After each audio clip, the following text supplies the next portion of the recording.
cars and service vehicles coming and going off of Richards on either side of the Kingston Hotel, which, again, I'm not sure what you do about it, but it's certainly not a great situation for them.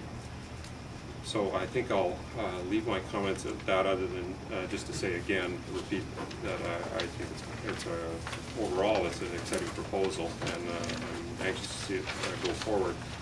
But I do find that just in a few respects, it's getting its shoulders up too much and just getting a little bit too aggressive. Thank you. Thank you, Mr. Chair. Well, it is extremely exciting. I want to encourage you to keep that way, although there are a lot of technical challenges that I want to make sure that when you come to the DP that you can support them, because it's really a really fantastic combination of uses and location. I do support the size of the floor plate for the residential. There's few spots I think that could handle this size downtown, but when you think of it,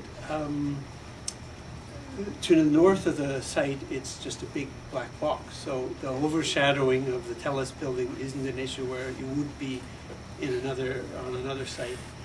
The views aren't a big issue, and you've sort of stepped it compared to the Hermitage across the street. So I think those things have been dealt with well, and you've broken up the building so it doesn't really look as massive as it is. So I think with a combination of the site and the design, I can really support the size of the residential floor plate. The only areas I have massing wise or use wise that I have concerns with are, I do think that the Robson Street retail needs some development. It needs to be a bit stronger compared to the rest of it's because the rest of the screen is so strong.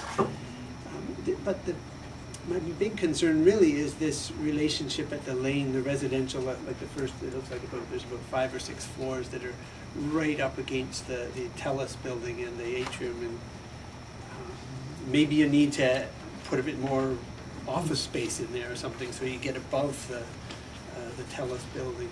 I just think that it's a very tight little spot to be in that you probably wouldn't do on another site, so you need to think about that. I find the extensions out over the property line quite interesting. I think if you do that, they should be public spaces. I do agree that there's a strong view corridor down Seymour. If that space up there could be a spot where the public could get and see that view corridor from a different aspect, I think that'd be quite neat. I'm worried that whether you get the planner's consent, you still have to get the engineers, and that's really hard. So I think if you bring this to us again with these things, you really need to have those people behind you rather than hopefully getting them behind you. Because you're relying on some of these things as big moves that might end up being not big moves once you've finished with those guys. The Georgia Street, I love the big piece of wood structure. It works. I think it works quite well. I think there's some technical things like underneath the building.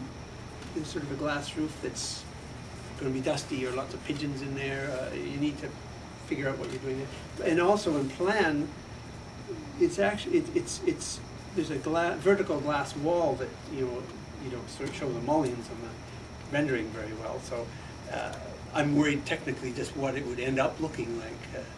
It would be nice if that space could be, outdoors, and that structure could really be part of the street rather than walking along and then having a glass wall between you. Or maybe it's something that pulls up like the Hong Kong Bank in Hong Kong, where the walls just disappear. Pretty cool.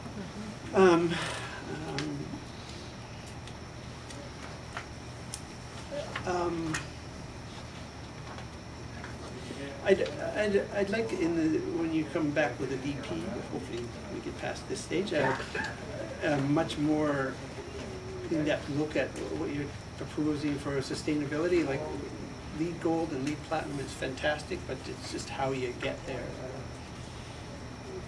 I've had a lot of history with this Telus site, and I can tell you, you're going to have huge challenges dealing with the existing buildings. Everything takes 10 times longer there because there's unions and there's banks. There's all kinds of people around the world that rely on those cables, and you can't touch one without maybe a year happening, adding to the schedule. So just beware of the issues revolving around that. You can phone me now. I can help you, actually. Height-wise,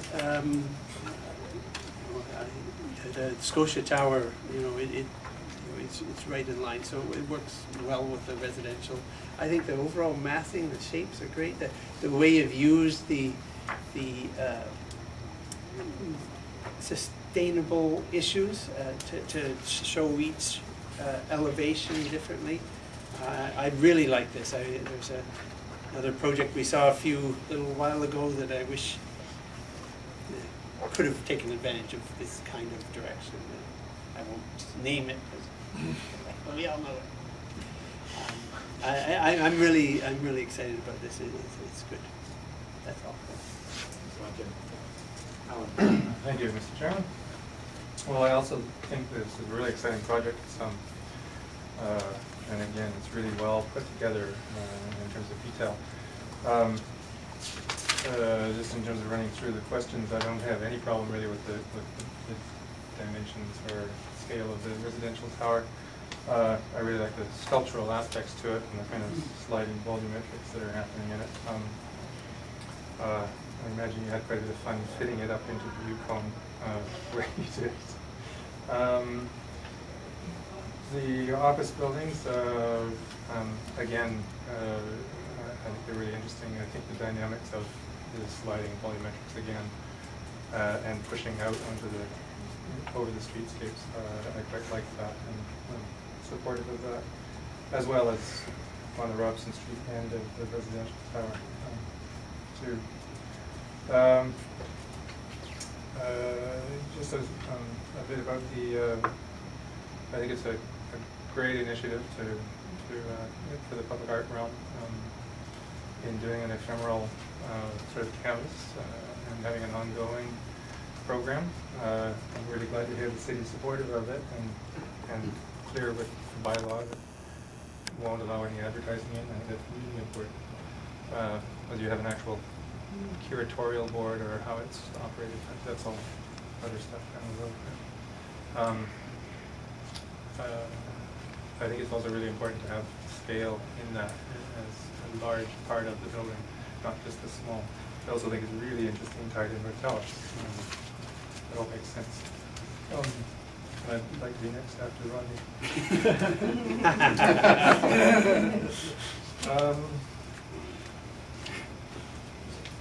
Sorry. In terms of the public realm and the interior spaces and the laneway, pretty concerned about. I like to see that treated as a public space and pedestrian. I wonder if it's possible to, like what happened in the Woodwards, to take the loading one level down underground. That creates a problem with a ramp, but maybe that can be separated somehow. Just a thought there.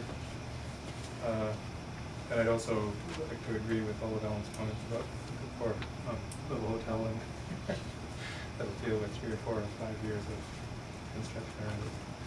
That's going to be my comments. Thanks. Great. Thanks very much, Alan. Great. Mr. Chair. I guess we've not been asked this question, but the height density overall of the project, I strongly support. I think it is a major downtown site that calls for this kind of intensity of uses and volume, so very much support that. For the residential building, I support the height. The strategy of building up to the underside of the Yukon makes every bit of sense. The Scotiabank is right behind it. In fact, I support this building actually being in the way of the view of the Scotiabank. More beautiful. The floor plates, I do find it very large, but certainly the aspect from the south as you come into the downtown, which you made the thinnest, I think is a good strategy. And I like the efforts made on Richard Street to kind of sculpt those 3 volumes as neat. It is certainly very muscular. The whole project is very muscular. The aspect of Robson Street I find a little bit massive by the emphasis of the horizontals. For me, has like a kind of, it's like wearing a horizontal stripy shirt if you're fat. It kind of really makes it feel a little bit wider there. So the breakdown of the massing that you've done, worked on quite carefully on the other sides, I feel maybe is least successful to Robson. That is probably one of the most public streets. So I certainly like at the next stages to see what, how you might be looking at handling that. I also encourage considering the residential lobby on Richard Street primarily to get that continuity of the retail and I guess perhaps wrap it as far up the lane as possible. I think the engagement with the lane in the public realm is a really neat strategy, and anything that could be done to reinforce it would be great. Just a couple of thoughts concerning the interrelationship with the atrium space that's been raised already. I mean, wouldn't it be fantastic if somehow that could create some kind of public interface between Seymour Street and the lane? And maybe this is really far-fetched. I've never been in there, and there's probably high security and all that, but it seems like it's waiting to happen. It would